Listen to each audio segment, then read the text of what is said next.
I think, in light of the trade war, it probably pays to see it from a more constructive perspective. But the fact is that much of this opening up of investment in domestic industries is actually planned. If you look back late last year, there are details already rolling out for the auto sector to be opened up and talks about the financial sector reform as well. So early this year at the Boao Forum, the auto sector and the financial sector and many other sectors were mentioned as the target for opening up for foreign investments. So now, we're just seeing more details coming through.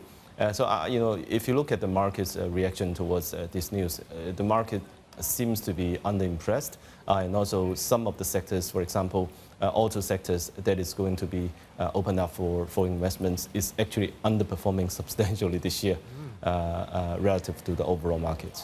All right, Chris? So, Hao Hong, I guess my question is around the negative list. So we have this revision. Do you see this as an actual kind of tool they're going to have to help use with the negotiations with the U.S. around trade? Or is this kind of separate of each other because we've already kind of seen the negative list kind of commentary coming out before we got around this trade talks? That's right. I think, in terms of the timing, the open up of the foreign investments into domestic sector is actually coming before the trade war. And also, keep in mind that even though now we have this less restrictive negative list, the implementation remains to be seen. For example, the opening up for foreign brokers to set up investment banks in China, the requirement for capital adequacy is very high.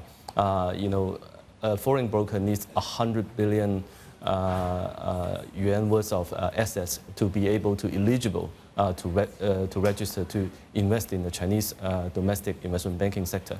So I think many foreign brokers, that I talk to, they are sort of unqualified, because of this huge capital requirement. So I think it remains to be seen, in terms of implementation details, how far and how fast we can roll out this negative list.